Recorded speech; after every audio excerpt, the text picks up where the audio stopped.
Good morning, everyone, and a warm welcome to the presentation of Elekta's fourth quarter and the full fiscal year 2019-2020. My name is Cecilia Ketas. I'm Head of Investor Relations at Elekta. With me today in this live presentation from Stockholm, I have Elekta's President and CEO, Dr. Richard Hausmann, as well as our CFO, Gustav Salford. And today's agenda, Richard will start off by presenting our latest innovation, acquisitions, and some other highlights after the fiscal year has closed. Then he jumped up and talked about the Q4, followed by concluding the full year performance. Gustav will give you some more details on the financial, and at the end, Richard will conclude the highlights and say some things about the outlook. At the end, there will be time for questions. However, due to COVID-19, we have no audience here in Stockholm, so all the questions have to come from the conference call. Before we start, I want to remind you that today's information include some forward-looking statements. And these statements can be projections about results, revenue, cash flow, projects, and product development. And these statements involve risks and uncertainty, so that the actual result may materially different from those set forth in the statement. And with that, I hand over to you, Richard. Thank you very much, Cecilia, and good morning, everybody around in different locations to this quarterly and year-end call of Elekta. So we named it Performing in Difficult Times, and I think you will all agree with me that these are difficult times and very uncertain times, and a lot of leadership is necessary to drive through these times right now. We have a clear strategy, and I would like just to highlight that again, that we are sticking to that even in difficult times. We feel we see ourselves as a leader in precision radiation medicine. And these three words are important for us: precision for really hitting the tumor in the right way and know a lot about it from our oncology information system. So the precision by knowing the radiation is our core competence. And medicine is covering the aspect that we are not only managing the treatments, but we also with radiation therapy, but we're also managing treatments with medical oncology, with our oncology information systems, managing the patient. And there's a large part of that is our digitization effort, which, interesting enough, in times of COVID-19, get a lot of attention because digitizing, remote use, etc., is in a way a form of social distancing as well. And the requirements and the requests for our solutions, in particular on that side, have been quite interestingly high. A very typical example of what we mean with success in precision radiation medicine is our recently renewed or enlarged partnership with GenesisCare when it comes to the US market. GenesisCare, as you know, is one of our biggest customer already. A chain originated in Australia, moved into Spain and UK and other countries, and now with the acquisition of 21st Century in the United States, a chain of 120 oncology centers acquired a company which is actually bigger than than they have been before. And the goal of this acquisition, as well as the partnership which we have done to upgrade, to create precision radiation medicine in those centers as well. So it's the largest ever order for Elekta with $200 million in total, numerous Linacs, 11 Elekta unities, and service contracts related to each system. And then Collins, the CEO of GenesisCare, you see this citation from him. He focused a lot actually on precision radiation medicine, a lot about Unity in itself, because that brings another level of precision to patients which come to these centers in the United States. And that whole partnership will go over the next 5 years. So that's an inroad for us also as Elekta into the US market. If we look together with this partnership with Genesis Care on the total number of Elekta Unities ordered now, so the 11 Genesis Care orders are now added. We are now reaching a totality of 80 systems as of May 18th, so a week ago. With 27 now in the United States, a bit more in Europe with 31 and 22 in Asia Pacific. Overall quite balanced, with a little bit more focus on Europe, where actually everything started. In particular, don't you recall, in the Netherlands, Utrecht, and that's where the so to say the first sites have been using the system. So we're very proud about that, reaching that goal of our target of 75 system a bit faster, even in these difficult times of COVID. One other aspect of precision, or what I would call data management also, is the strengthening our digitization effort, is the acquisition of Kaiku Health. Kaiku Health is a company, small company, but a very agile company, a very innovative company in the whole world of intelligent, personalized digital health interventions. Patient-recorded outcomes, guiding let the patient interact with the referring physicians and caring physicians, the care teams, creating real-world data, and using artificial intelligence to guide the patients onto or ask the patient for side effects, etc., depending on the particular situation of the patient, with deep learning modules behind. And this company, Kaiku, also probably not known widely, is the market leader, the leader actually in this application globally, with more than 110,000 patients running under their software in various customer and clinics all over Europe.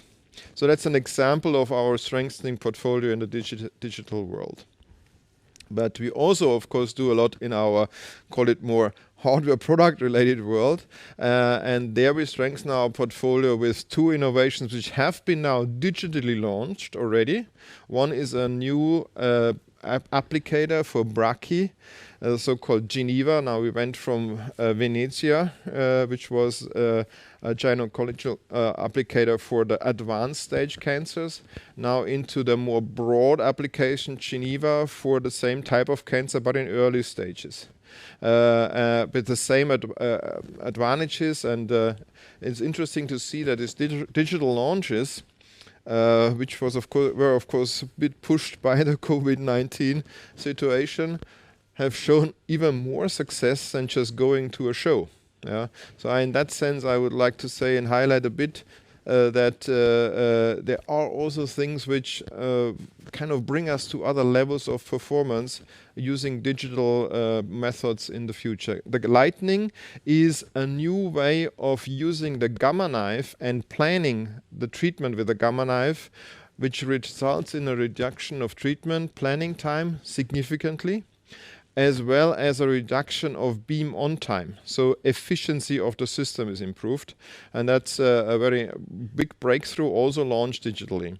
And last but not least, what is released on plan, and this is coming now, is the high productivity LINAC.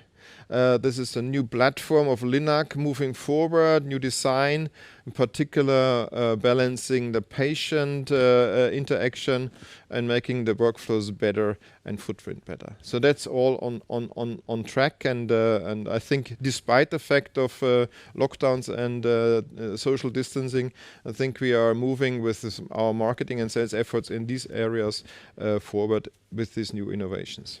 With that, I would like to come to our Q4 and the full year performance. You can imagine that I always say this, we are one of the first companies coming out with a report where a full quarter was now affected by the COVID-19 situation. So the full February, March and April, yeah. And of course that had an effect on us in Q4 as well as on the full year performance. If I go to the orders in Q4 first, on a regional basis, the pandemic actually resulted in a 10% reduction of global order intake as a whole. If you look at the different regions, we see a little bit of an unequal behavior in the quarter. And it's interesting to note that in North and South America, we almost saw no reduction. It came to the fact because they had quite some good success in the last quarter in the United States, a certain rebound despite the pandemic with a good performance of the new management team. So we got some bundle deal with Commandant Healthcare in Tennessee, and our Elekta Unity was purchased by American Shared Hospital Services. Canada, a large order of 18 Linacs in Quebec, and the first Unity was also sold to Mexico. And also some successes on inroads in new customers like Albert Einstein in Brazil, in Sao Paulo, Brazil, which is not even on the slide. Europe and Middle East Africa was hit in Q4 stronger by the COVID effect, and there we saw a minus 17%. Nevertheless, we also had quite good success in some of particular countries. For example, another additional Unity for the Netherlands, which is now biggest so to say accumulation of Unity orders around. Several Linac orders for Med Europe. It's a chain which equips sites in Romania and other countries around there. The NHS order for Linacs in the UK, and some Linacs for Alexandria University Hospital in Egypt, where we have a good inroad into this market. But then after, I would say, the first 2 months of the quarter, there was a significant drop in Middle East Africa from the order side due to COVID-19. Asia Pacific was hit fully, and we're all aware of that China was the first country fully affected by it, a significant reduction of order intake. But still, we won several public tenders in the quarter in China and stayed clearly market leader in this country. I'm very happy about the first Unity order in Japan. After the release in this country, and we see good dynamics on Unity in Japan, and overall good behavior and recovery in Japan as well for Elekta. There was a bundle deal in Canterbury District Hospital in New Zealand. It sounds a little small. The only important thing is it was a complete turnaround from our competitors over now several years, where we first won the Linacs, and now we basically changed everything out, and they're very happy with our systems also on the Praki side. And then an OIS and Linac deal in Korea is worth mentioning as well. So you see it's unequal situation. North America in the last quarter, okay-ish. Of course, no growth, but zero reduction. Middle East, Africa, and Asia Pacific heavily affected by the COVID-19. If you look for the full year, it's the opposite. So you see that in the full year, Asia Pacific has, despite the disastrous last quarter, still good growth of 8%. Middle East, Africa, and Europe, a little bit of a growth. North and South America had a bad first 3 quarters, and you remember that from the previous calls, and that's why they had -6% in total, despite a rather moderate last quarter. So that's to show you some transparency on the regional situation of the order incomes. Now, when it comes to all the numbers, so not only orders, the Q4 was, of course, increasingly impacted by the COVID-19. There's no question. As I said, all 3 months have been affected. Order intake -10%. Net sales -6%. So we managed to install quite a lot of systems with all the lockdowns. Nevertheless, it got more and more difficult to do it. Hit it particularly also our Gamma Knife business, where we have a international team to go into the countries and do the necessary work. both on the sales as well as on the order fulfillment side, and that hits them more than others. So the Gamma Knife didn't grow last year because of this effect. The gross margin was affected as well because of the less sales to 42.6%. And EBITDA margin was actually quite decent with 22.1%. You remember our last quarter typically has the highest EBITDA margin of all. So another reason why it was of course significant for us that COVID-19 basically spread the whole quarter. EBITDA margin ended up with 22.1% compared to 24% last year. If you look then at the total year, we managed somehow kind of despite this last quarter being affected so significantly to get to a very moderate growth of order intake of 1%. The net sales grew 3%. As I said, in all areas except neuro. The gross margin stayed more or less the same on the yearly basis. The EBITDA margin came out a little bit higher as we have guided a month ago with 17.3%, and the growth of the installed base is now 4,500 from 4,300 a year ago. So we are growing our installed base. Overall, over the last few years, you can imagine I'm not happy about the performance in the last fiscal year. That's clear. I mean, the orders on 12 months average go a little bit down. The net sales got stuck, and the EBITDA is kind of on a 17% level, which I feel also that we have more potential. So the net sales growth was 3%. We guided 1% a month ago. A lot of things came together. The US had a speed up in the end with starts of installation, so there was a few positive effects coming together. We'll come into that in the Q&A more and in the financial section. The EBITDA is 17.3%, a little bit higher than what we guided for. There was some special effect which Gustav will go into as well. But overall a good performance going through this quarter, especially at the last few weeks of the quarter. So far the numbers. What I would like to highlight before I hand over to Gustav is our Unity situation. Despite the fact that we have reached and overshoot this target now with the May Genesis Care order, what excites me more and more, and I said it several times, but I have to say it again, is the clinical applications and the feedback we get from our customers. We have more than 1,000 patients now done on the MR-Linac from all different sites. 500 patients are completely documented into our Momentum study, which, as you know, is one of the tools to prepare for dedicated reimbursement. This is now an example of a pretty difficult case, a lung cancer treatment, a cancer which is very close to the trachea and the esophagus. So it's not so much about hitting the tumor in this case, but avoiding the sensitive organs to be able to treat this tumor. Otherwise you couldn't.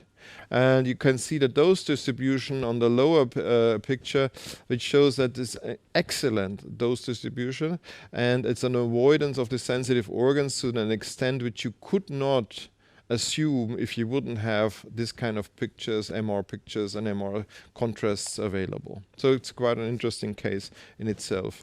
If you look at the installed and clinically running systems, we have now 21 systems. The last one which went clinical was in New York, which was very difficult, of course, as you can imagine. It's Memorial Sloan Kettering. And probably see the happy faces of the teams around there on the pictures.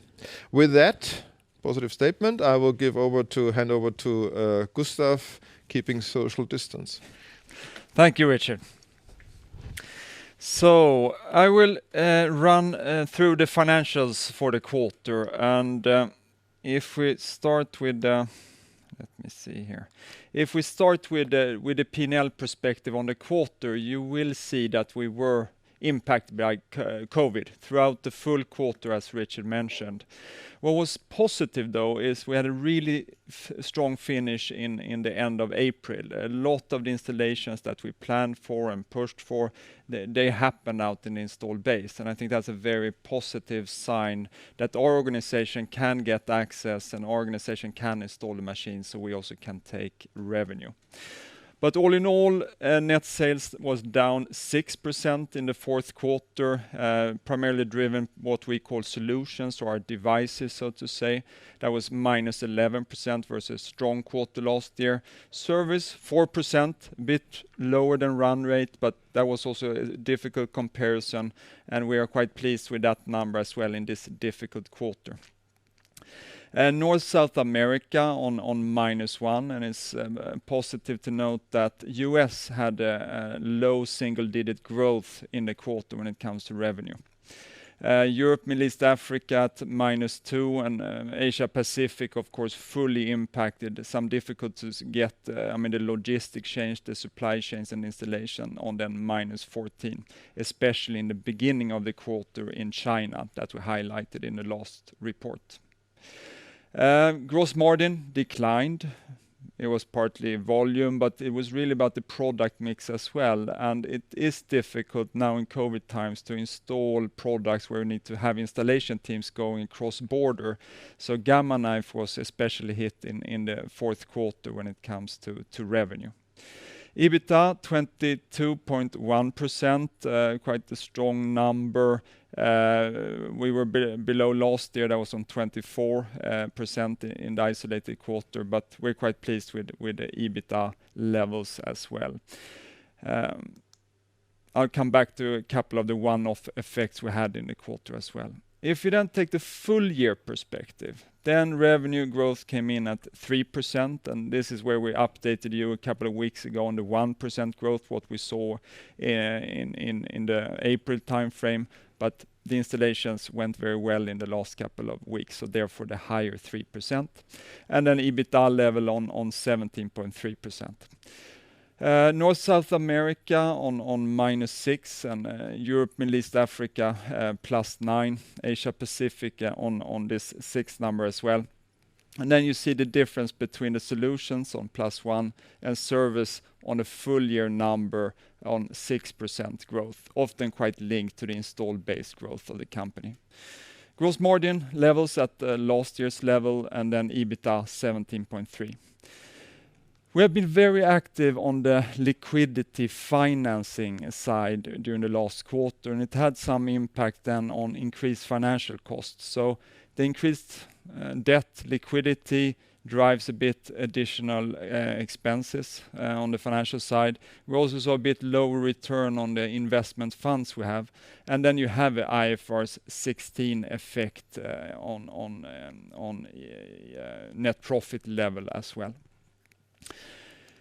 If you move on to expenses, you see a couple of changes and a couple of areas that developed in the quarter. You can see that selling expenses increased in the quarter. We invested more in digital solutions, digital launches to get access to the customers where we cannot really meet them in marketing events and so on. But we also took some additional provisions, proactive provisions when it comes to COVID-related bad debt and so on. It's not that it has happened already, but we want to be prudent going into this situation over the next couple of quarters. Admin expenses significantly down in the quarter, -20%. Of course, we don't travel. We have less external consulting spend, those type of areas, less litigation cost as well, impacting the admin expense. And then R&D net going down in the quarter as well with -8%. All in all, then you come to -6% in the quarter. The main reason for the net R&D development is what you see to the right-hand side of the slide, that the capitalization increased in the last quarter. So now amortization on R&D and capitalization is almost at the same level, driven really about later phase R&D projects, more projects going into this capitalizable phase that we often talk about. If you look at the EBITDA bridge on the next slide here, you see 17.3 EBITDA. If you look in absolute terms, we're actually showing a growth of 2% between the 2 years. The key reason is volume, with volume in terms of more installed projects, etc. You have a bit more R&D expenses and sales expenses that we talked about. FX rate differences was a big effect in Q2, as I'm sure you remember. And then you can see a one-off effect in the quarter, and it's this revaluation of the initial share of Palabra that we now acquired 2/3 of in the quarter. That's almost the same amount as the MEG impact we had in the previous year, so they take out each other in the quarter. So it's 66 million positive effect on P&L and EBITDA level from the Palabra acquisition. The FX effects, we have often talked that we expected around flat or zero effect on EBITDA level if you go through the full P&L on FX. But there was a lot of moves, as you know, in the last couple of weeks and quarters in FX. So the full year effect is now minus 37 million SEK.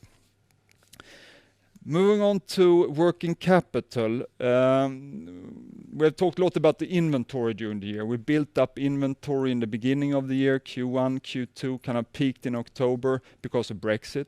Then the plan was to bring it down to zero, this Brexit inventory. And I would say we did almost half of it in light of COVID. So we couldn't install as much as we had in the plan, but we were able to reduce inventory with around 200 million SEK. And then our collection processes and invoicing processes, we have fixed a lot of those issues that we had in the previous quarters now in Q4, and you see positive effect there on AR as well. Customer advances, big reduction in the quarter. It is about those projects that we now have installed in the quarter and what we got to the customers in the last couple of months and weeks. Cash flow impact of all of this and the negative -6 of net working capital as a percentage of sales is that the quarter came in at around 1 billion SEK, a bit lower than last year on 1.4, but I would say we're quite pleased under the current circumstances that we see that the customers are paying, the cash is coming in. So we feel that we have that under good control, and we're monitoring it very closely now going into these COVID times in the coming quarters.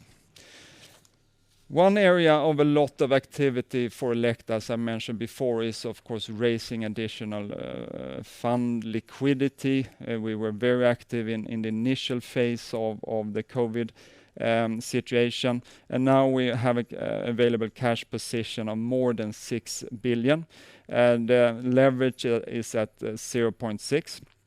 And you can see that we have quite a well-balanced maturity profile over the coming years. So the average maturity is at around 3.4 years. So we are well positioned, well prepared for any additional COVID effect over the next couple of quarters. Capital allocation. What have we done on the capital allocation side during last fiscal year? So we had a dividend that you've seen in 2 payments, August and February, on 1.8 Swedish krona. We continued the geographic expansion, strengthening our office network in emerging markets that are so important for us and for our future growth. We also done selected acquisitions, investments, ViewRay, Prono. We took the remaining stake in Palabra. And then we have also repaid some of our debt throughout the year on 1.2 billion Swedish. So with that, I would like to hand it over to Richard.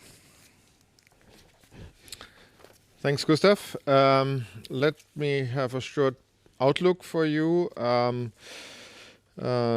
I think first of all, for the dividend decision, I want to announce that this decision will be taken on July the 10th. Due to the fact that the uncertainty is, of course, still extremely high, and we don't know, is it a U-V-W shape recovery, if we really are honest to ourselves. And we expect also that we are still not through the whole, of course, not through the whole COVID-19 situation. Q1, Q2 will be affected, that's for sure. So we don't have a guidance for you until better quantification of this effect is possible. It's both for the short-term guidance as well as for long-term guidance. Overall, if I look at the COVID-19 effect in May now, if running months, a still tough order situation, so there's still a lot of shutdowns. Although in Europe there is a certain tendency of opening, people get impatient, of course. Travel restrictions might be going down, but still there is a tough situation. It's interesting actually to see that in China the situation is getting already a bit better, quite a bit better, and we observe a bit also that in terms of our usage of the systems, which we can monitor remotely globally. We had a dip, we saw a little bit of a dip during the hot phases of COVID-19 in China as well as in the other areas of the world. But we are now back to 100% normal global treatment volume on our systems during week 21. So we monitor that every week. And that is a positive situation. We see that in China, because obviously there was a certain pent-up demand to be treated, patients to be treated, we are above 100% even. We haven't seen, we don't see any major impact on the supply chain. It's worth mentioning, I think, for you that despite other companies which have shut down their, for example, manufacturing places, we have never stopped producing Linacs in Crawley. We had a little bit elongated Chinese New Year in our Beijing factory, but even then, already in end of February, we started that again. So from that point of view, you can see that there is an ongoing very good business activity in that. We focus on executing installations. Strong backlog is there. Gustav mentioned the strong last weeks of April. Which in the United States, for example, and other areas of the world, sometimes were heroic efforts done from our teams all around the world, and I'm very thankful and grateful for that to the whole team globally around from Elekta, and also from our customer side in many cases, to be able to install those systems and get patient treatments, actually handover system and patient treatments done. Cash flow, as was also pointed out, we see a normal payment. We monitor that closely, but we see a more or less regular payment coming in, so no major effect on that side as well. We are accelerating initiatives also to strengthen our competitiveness and resilience, actually, in this time. And I think that is what everybody would do with some responsibility for a company like Elekta. So what we are doing right now is reinforcing our simplification initiatives, adapt our ways of working, do a lot through digitization in the light of COVID-19, and employing Elekta Digital internally also quite a bit. Which is a way to create productivity. At the same time, our COGS and cost of quality reduction projects are improved and further strengthened, so that in a way we are running in parallel to our normal business work improvement programs, which are particularly looking for the whole cost side, COGS side, and ways of doing our business through digitization and through better cost positions. Summary, Q4 was negative, fully affected by COVID-19. We ended up with a modest growth for the full year. We exceeded our Elekta Unity order target in May after the year closed, but before we have actually promised it. Strong liquidity and financial situation. I think the finance team did a great job in that area to have us, so to say, well set up for future challenges. We are strengthening our product portfolio both through our innovation internally, but also through an M&A activity in a difficult time of lockdown. Doing due diligence, etc., is also not trivial. And we have a strong underlying demand still, as you can see in this utilization of our systems and other systems too, of course, for RT and cancer care around. I think it will be existing even beyond COVID-19, of course, because cancer will be there for much, much longer. So in a way, if I would summarize it in total again, we have been, of course, challenged and hit by COVID-19, but we didn't got stuck with it. Yeah. So we used it also in other words to modify ourselves, and we're still using that, and we manage it diligently through with the whole team around the world. With that, we go to Cecilia and a Q&A. Yes, and we directly open up the question and answer session, and I will hand over to the operator to tell you how to ask a question, and then open for the first question in line. Thank you. If you wish to ask a question, please dial 01 on your telephone keypads now to enter the queue. Once your name is announced, you can ask your question. If you find it's answered before it's your turn to speak, you can dial 02 to cancel. So once again, that's 01 to ask a question, or 02 if you need to cancel. Our first question comes from the line of Sebastian Walker at UBS London. Please go ahead, your line is open. Thanks for taking the questions. I've got two, if I could, please. So the first one, just on orders, could you talk a little bit about the exit rate on orders for the quarter, and whether you think the 10% decline is the trough in your view?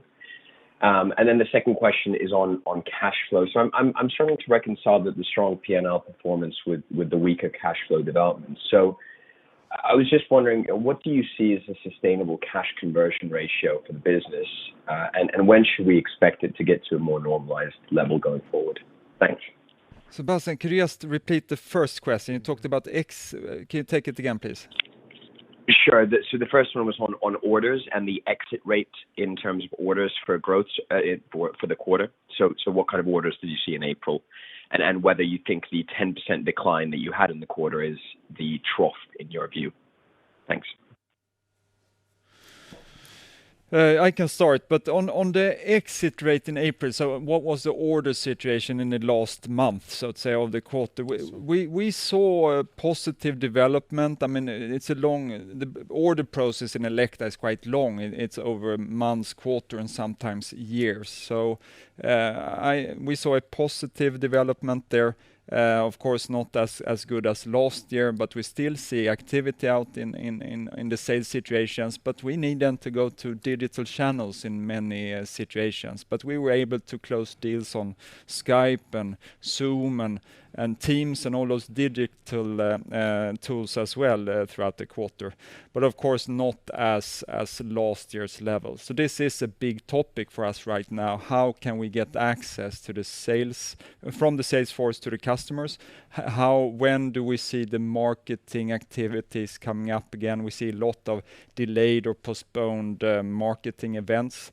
So that's, of course, a bit of unknown. So the order situation is very difficult to judge now over the next couple of quarters. So what we're focused on is really about taking the order backlog and getting the revenue and getting the access to the customer sites. And you have to realize, maybe to add on that of course, even if in a year without COVID, the April would have been one of the strongest, probably the strongest months of the year. We typically have this seasonality both in the quarter and in the year. And of course, that was hampered now by the accessibility of the customers. Okay. Cash flow wise, we are quite pleased, not fully pleased, but quite pleased with the performance in the last quarter. The problem this year was more the build-up in Q1, Q2, especially in Q3, and was a difficult starting point for the quarter. So cash conversion right now, 35%. We often talk about around 70 as our long-term target, and I think that is where we should be over the cycle.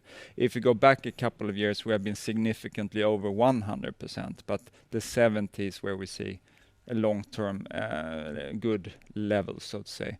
When that will come, you look into next year, and we talk a lot about inventory initiatives. We've taken down maybe half, a little bit more of what we call the Brexit inventory, so more to be done there, of course. And then on the AR overdue situations, you saw good performance here in Q4, but that's also something we will drive into next year in order to free up cash to come to those levels that I mentioned.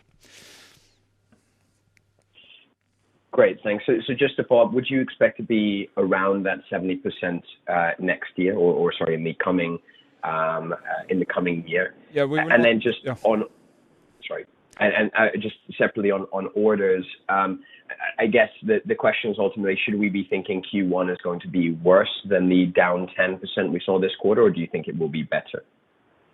If I start with a kind of a cash conversion question, I don't see that as a guidance or anything like that for next year. It's been what we've been talking about. That's where we believe that we could be. The difficult part into next year is, of course, to see how the COVID situation impacts the cash flow throughout the year.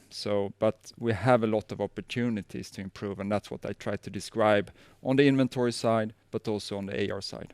And on the order, the Q1 will definitely not be stellar. We are in the middle of it, I would say. Is it better or worse? Hard to say. It all depends a bit on how effective the openings are of the countries, lockdown situations, etc. So we have to really, it's hard to say really something even on that short notice. Great, thanks, both. Thank you. Thank you. Our next question comes from the line of Annette Luke of Handelsbanken. Please go ahead. Your line is open. Thank you very much. First of all, in respect to the improvement of installations and the better sales performance you had towards the end of April, do you see this as a coincidence, or is it a sign of you having a little bit better access to the hospitals? Sort of, is it sustainable? Also, on the Genesis Care installations on the Linacs and Unity, will these be different compared to, I would say, usual hospitals where the cancer departments are within a hospital also having ICU and COVID-19 related issues? Or will it be different because they are more like a single-standing cancer clinics? Yeah. Let me answer the first question about the installation starts. I mean, first of all, we of course try to do as much as we can towards the end of the year, and you never know, because we have this criticality that the start of installation in our new revenue recognition scheme has to have, of course, a lot of conditions, licenses and whatever, and so in that sense we were always a bit now after this change of revenue recognition a bit more sensitive on that one, but obviously what happened was that a lot of positive effects came together, and we were able to execute on more than we have thought on average.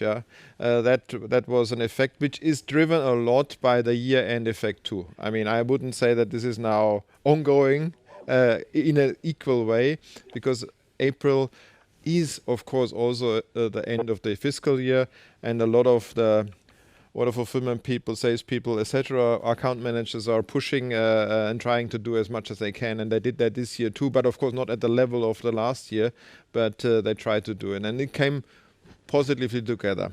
On the second question on Genesis Care, these are more freestanding cancer center, cancer therapy or even medical oncology centers, but not typically fully hospitals, okay?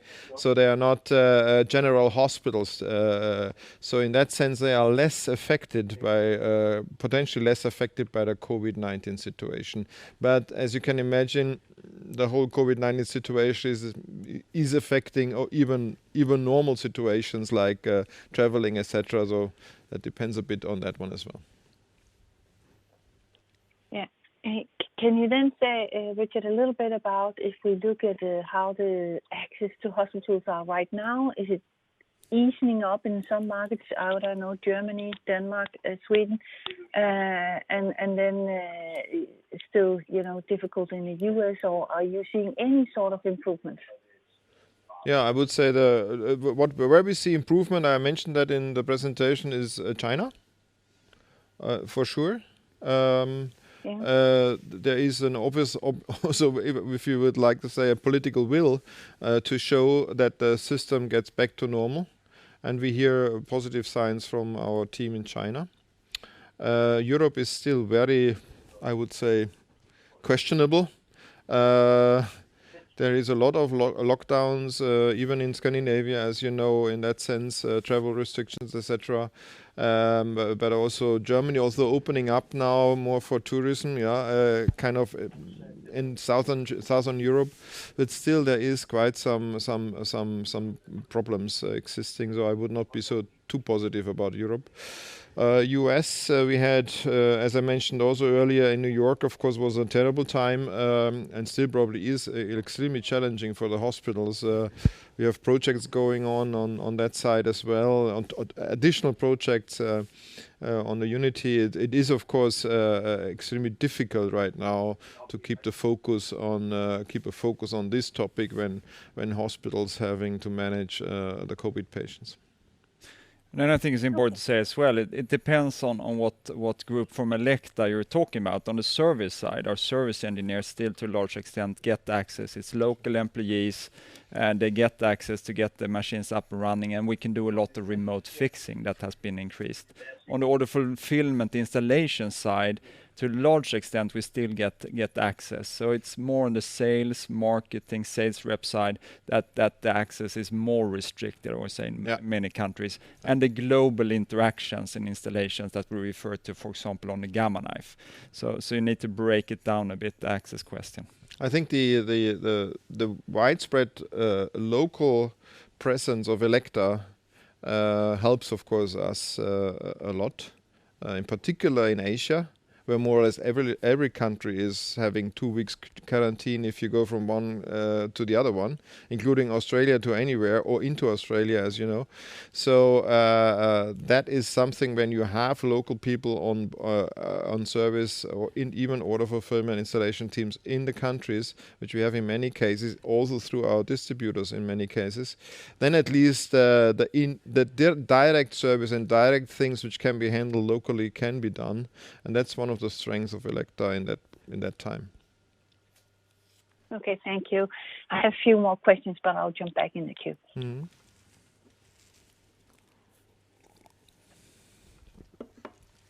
Okay, our next question comes from the line of Christopher Lillebay of Carnegie. Please go ahead, your line is open. Yeah, thank you. I have 3 questions. I hope that's okay. So the first one, your commentary about sales and orders. Do I read you correctly if it's mainly order intake that is a problem for you in the first and second quarter, while sales should be relatively fine because of the strong backlog? That's the first question.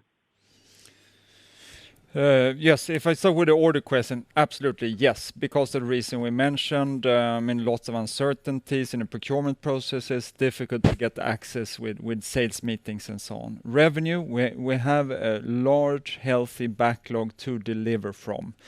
But still, there is some issues, of course, to go over the borders to get access to the hospital. So, of course, there's friction in that process due to COVID as now. So we're not back to normal levels there yet, I would say. That will probably take a couple more quarters. Sorry?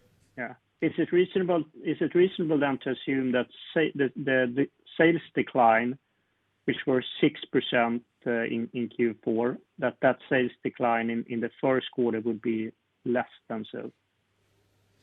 I think that's too early to say. Too early to say. We cannot really see that at this point in time. And when it comes to orders, I think you said before it was difficult on a question that it was difficult to say whether the order decline or if orders would decline more in the fourth quarter or be better than in that you saw in the fourth quarter. But does this comment reflect the big Genesis order? Because that alone in the first quarter must, on top of my head now, maybe adding 20-25%. Yeah, but don't forget that last year, first quarter, there was also a rather large Genesis Care order with 9 Emma Linux unities. So the comparison is also a tough one. Yeah, we grew 32% Q1 in isolation last year, so it was a big quarter. Okay, so just to make sure, so including the Genesis order, you can't say today whether order growth will drop? That's too early to say today, 10%. Correct. Yeah. Okay, thank you. And then just two short ones. When it comes to unit installations, how many did you finally do in last fiscal year, and what to expect? Sorry? We did 9, finally. Okay. So 3 in the last quarter. And what do you expect for next fiscal year? More. More, and as we always said, we have the capability to do 2 a month, and of course in the COVID situation that would not be the normal. Yeah, so let's see how far we get there. But the pipeline, as Gustav said, is not only on Unity but also on Unity strong, and we expect a significant increase of this installations, of course, this year. Okay. And just finally, the financial net was some 20-30 million higher than what we have seen in previous quarter. Yep. Is this the level we should expect now around -75 per quarter, given the higher debt level? I think it's more on the full year levels that you should expect for the next year. So what you will see, there will be more financial expenses due to the liquidity position we have, and then you need to factor in this IFRS 16 effect that we had this year as well. But that will be the two key drivers. But it was high in the last quarter, I would say. So. More on the 50 to 60%, million SEK level by quarter. Okay, great. Thank you very much. Mm-hmm. Thank you. Our next question is from the line of Carolina Elvind of Danske Bank. Please go ahead. Your line is open. Hi, good morning. I have a question about the orders in the U.S. So America's orders in total are flat in the quarter, and that is a significant improvement since the last quarter. Could you specify any numbers for the U.S.? You say it contributes positively to the development, but what kind of growth or decline rates are we talking about year over year, and how does that compare to the last quarter? So US on the order side, if you look at the full region, it was good development in Mexico, of course, because of the Unity. Very good development in Canada as well because of the big order. So US in isolation, it declined on the order side. I think still we had activity. We mentioned a couple of deals that came into the quarter. So we still have a positive view on US, and then of course with the Q1 and the Genesis Care coming in, that has a big inroad for us into the US market as well. Yeah. Okay, thank you. That was all for me. Thank you. Our next question comes from the line of Veronika Dubajova of Goldman Sachs. Please go ahead. Your line is open. Good morning, and thank you for taking my questions. I have 3, please. First one, I just want to start a little bit with a sort of lack of guidance, or why you're not providing guidance for the year. I guess, of the companies that we follow, you should have some of the best visibility, given that you have order backlog, you have a sense for what converts. I know there is some uncertainty around installations in the short term, but presumably that gets resolved as we move through the year. So just curious, kind of what's driven the decision not to give the guidance? Is it concern around the pace of orders that you'd expect to get in the year and fulfill in the year? Is there something else that's weighing on your mind? And maybe, Gustav, if you can kind of give us a sense for, as you look at the backlog, what proportion of that, as of today, is scheduled to convert this year? That would be helpful. So that's my first question. My second question is, I just want to confirm that you're still expecting to recognize the 5 Unities in China in this fiscal year or not. And then my third question is on R&D capitalization. It ticked up quite meaningfully this quarter. Is this the new run rate? And then I'll have a quick follow-up after that, if I can squeeze that in at the end. Yeah. Okay, let me start. Veronica, thanks for the questions. On the first one, there's really it's a COVID-19 uncertainty at the moment, and we are not saying we never guide again, but at the moment it's extremely difficult to guide, even on a yearly basis. So give us a bit time to see how the recovery and or how it goes on. Yeah, I mean, I'm not sure if it's already in a recovery mode. Yeah, so everything is pretty uncertain. So we'll come definitely back with that topic to you. It's not over with guidance and Elekta. Yeah? Okay. No, and Veronica, it's key to get the start of installation date from the customer, firm date, so we can start our process. So that's we're going through on a daily or weekly basis with our, and there's a uncertainty there because of COVID and what the feedback we get from the customer when they can start the installations due to the lockdown, etc. Then you talked about, sorry, the second question, Veronica, that was Unity in China. Unity in China, that's scheduled for revenue when we get through the full regulatory process. On the R&D capitalization phase, it increased in the quarter due to projects that we mentioned. I think it's quite on high levels in the isolated quarter. If you go back a couple of calls, I said we'll go up initially up to the 150 and a bit higher than that. So maybe somewhere in between those two numbers we'll see going forward as well. Of course, it always depends on what innovation projects we kick off and start over the next quarters and months. You had one more question, Veronica. Yeah, which it was just understanding how much of the order backlog is scheduled to convert. So when you look at how much of the revenue in a year, forward-looking, that comes from the backlog, it's 80-20. So 80% comes from the backlog into the year. And 20% is then an order that will also be delivered in the year. Okay. And I think historically you've sort of said about a third of the backlog is due in the following fiscal year. I don't know, do you think that number for, as you look at 21, is higher or lower? We need to, that's the difficult question, of course, and it's linked to the guidance question as well. That's the biggest unknown. But I think this kind of 80-20 rule gives you some kind of guidance for how we work with our backlog and get it into the next year. Okay. And Gustav, you said that the China unities will be recognized when you complete the process. I think in the past you've been fairly confident that process would be completed in the next 12 months or so. Should I read your comment as a change to that or no change? We are still extremely confident that this is happening. Yeah. We have always talked about the autumn, and then it's when in the autumn. This fiscal year, call it, Yeah. Okay. Fine. And then my kind of final question, if I can, and Richard, this is probably more so for you.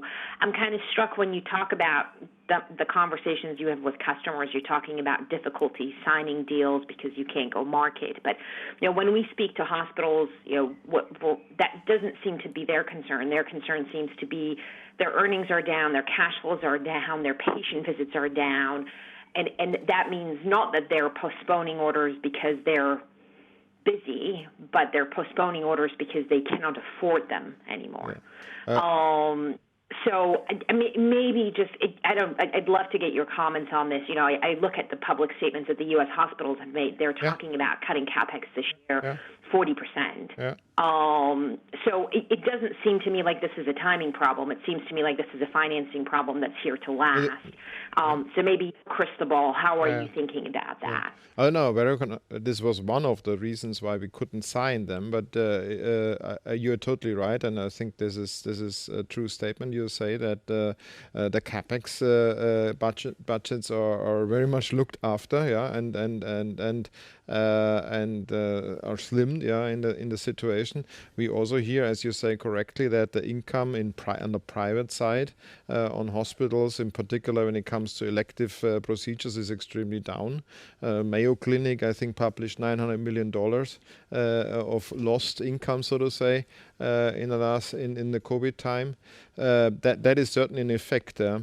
I think there are positive and negative effects which we have to consider looking forward, and that's the difficulty also a bit. This is what you say is one of challenging effects, and I would say radiotherapy, large capital equipment is certainly typically on a little bit on the later stage of recovery in such a curve. That's true. At the same time, we see all around the world huge kind of money flowing into the market, also into healthcare programs. Yeah. So the question there is, of course, how much of those will go into the radiotherapy or the cancer treatment area. I mean, and I include also the software side. So I would say this is now the balance between those different positive and negative views or challenging views, which we have to manage through. But one thing for us is also clear, that the radiotherapy or the cancer treatment demand will not go down because of COVID. And the need for, in particular, also high-end equipment, meaning precision systems which can cope with, for example, in the US, with the hypofractionation technology, etc., that is certainly necessary to be on. And I'm sorry to say, time is flying when you have fun, and the time is up. And I want to thank you all for listening in today. And if you have more questions, don't hesitate to contact us. Well, thank you for today. Bye-bye. Thank you. Bye-bye.